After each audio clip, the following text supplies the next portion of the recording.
New trip, same trap, another spin in the grinder with my optimism on mute.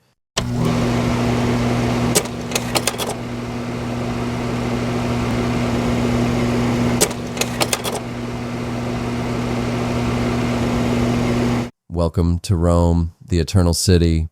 Eternal because it's been limping along on broken aqueducts and ego for 2,000 years, refusing to call it quits. I'm Milo Grimshaw, your tour guide through a city that invented betrayal, gladiator reruns, and traffic that makes you pray for the afterlife. This isn't your high school history class. This is Rome, unfiltered, unhinged, and probably unwashed. Let's roll.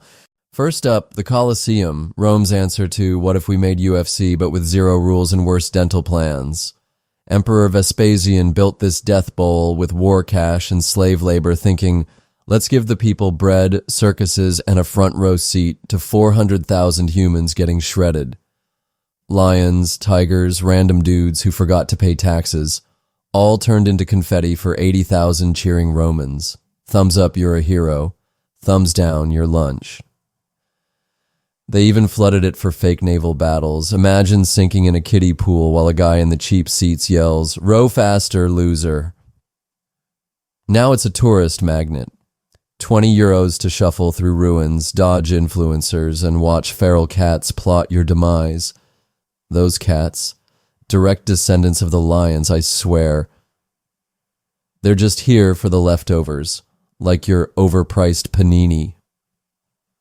Bet the gladiator ghosts are thrilled their arena's now a backdrop for live, laugh, love captions. Next, the Roman Forum, Rome's downtown dumpster fire. This was the nerve center, politics, trials, and premium backstabbing. Julius Caesar strolled in here one day full of swagger, only to get 23 stab wounds from his squad, Brutus included, because friendship's just a warm-up for betrayal. It was like a Roman board meeting gone full Tarantino. Before that, it buzzed with senators in togas, yelling about taxes, omens, and who stole whose chariot parking spot. Now it's a stone salad for pigeons and tourists who think every chunk of marble's a photo op. You'll trip on history here, literally, while dodging some guy named Hans arguing with his wife about gelato flavors. They say it's haunted. Makes sense. Caesar's probably drifting around muttering, "Et tu selfie?" while photobombed by TikTok dances, wear sturdy boots and a low tolerance for humanity. Then there's the Catacombs, Rome's discount afterlife storage. When the fancy tombs were booked or plague season hit, they dug miles of tunnels and stacked bones like it was Tetris for the damned. Early Christians hid here, whispering prayers and dodging rats, thinking, if we die, at least we've got curb appeal. Some genius even decorated with skull mosaics. Imagine explaining that to your landlord. Yeah, I spruced up the place with Grandpa. Now it's a tourist trap. Guides drone on about history while you're secretly wondering if that femur's load-bearing. Don't touch, they say. Everyone does, because rules are for people who fear karma. It's a vibe, dark, damp, and perfect for a date. If your pickup line is, want to stare at death and split a lukewarm espresso. Spoiler, bring a jacket and a will to live.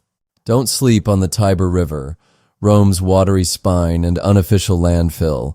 This thing kept the city alive, trade, floods, and the odd corpse disposal. Romulus and Remus got ditched here as babies because even Rome's founding myth screams negligent parenting. Romans chucked everything in, busted amphorae, political rivals, yesterday's pasta. It was their Amazon Prime and their CSI crime scene rolled into one. Today, it's a sluggish brown ribbon, kayak at your own risk, assuming you're cool with mystery rashes. Locals call it romantic, which tracks if your idea of a love story is staring at sludge while a seagull mugs you for crumbs. Finally, the Pantheon, Rome's architectural flex that's somehow still standing. Built by Hadrian or Agrippa, depending on who's lying. It's a temple-turned-church with a giant hole in the roof because Romans love to challenge. Rain pours in, drains out, and everyone acts like it's genius. Back then, it housed gods like Jupiter who'd probably sue for water damage now. It's free to enter, which is Rome's way of saying, come get wet and pray we don't charge you later. Inside, it's all marble and echoes, perfect for whispering dark secrets or pretending you're in a Dan Brown novel. Tourists gawk, locals shrug, and the pigeons treat it like a 5-star Airbnb. Structurally flawless, spiritually soggy. So Rome, a chaotic stew of corpses, columns, and cats who've seen it all. It's been crumbling since the togas were new, yet it's still here, taunting us with the historic sites where the locals act like they build them. Next time, we're cracking the one Roman puzzle no one solved, like why their aqueducts outlasted my landlord's fixes. Subscribe if you're into ruins, rants, and regrettable life choices. Comment your top Roman exit strategy. I'll read the ones that don't make me question civilization.